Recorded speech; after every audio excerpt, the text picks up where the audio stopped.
The scene with Simeon, it is so beautiful. There's so much going on there. I mean, think of the love that God has for this man, that he listens to the yearnings of his heart year after year as he fasts and waits the consolation of Israel in the temple, where everything around him is saying that nothing's going to change, that he himself from a small boy has seen people he loved rise and fall, perish around him, and yet Rome just goes from one stage of power to the next, and he waits and he waits and he waits. And God sees his waiting and says to him, before you die, you will see the Christ. And he holds to that. And so today is a great day of joy for him. And that's really kind of a subplot with all the things going on. That's one little subplot, and yet it's so tender of God to be that present.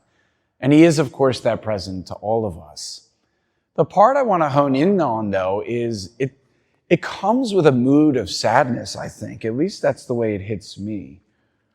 He says to Mary, which is not something I would imagine anyone would want to say at a baby shower, behold, this child is destined for the fall and the rise of many in Israel, and to be a sign that will be contradicted. And you yourself a sword will pierce, so that the thoughts of many hearts may be revealed. Why? Why is this child so controversial? Why is his mere existence going to cause the rise and the fall? Why would anybody fall? I mean, what is this child coming to bring?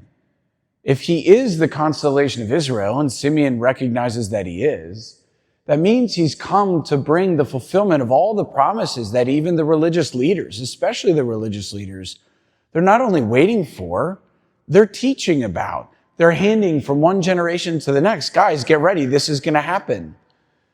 So why would it's happening be a problem? You know what I mean? That's really, there's something really sad about that. And it's also really confusing because the answer is it really shouldn't be a problem. Jesus is not actually controversial objectively. There's nothing that he says or does that should be scandalous or offensive, at least to the one who truly does belong to God. And what does it mean to belong to God?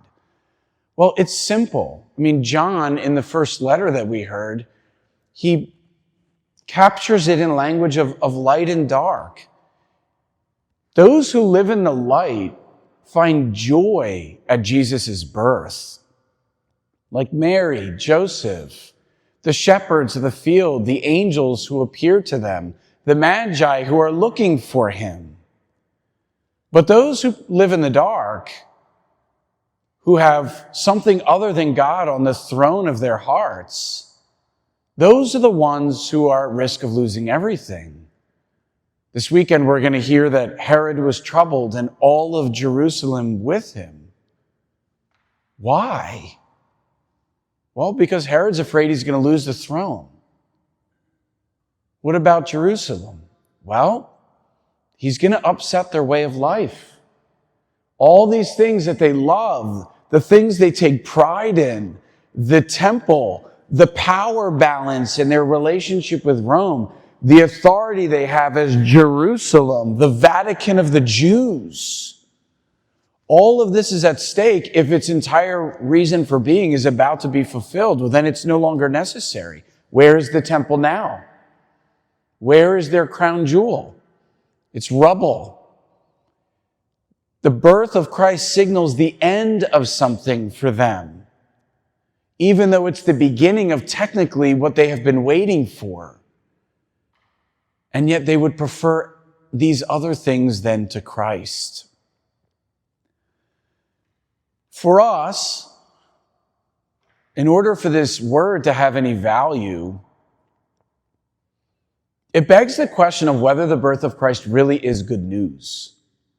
Now, it's easy for it to be good news when we sing it in Christmas songs, and it's something sort of like over there, and it's part of the traditions that we love and we've grown attached to.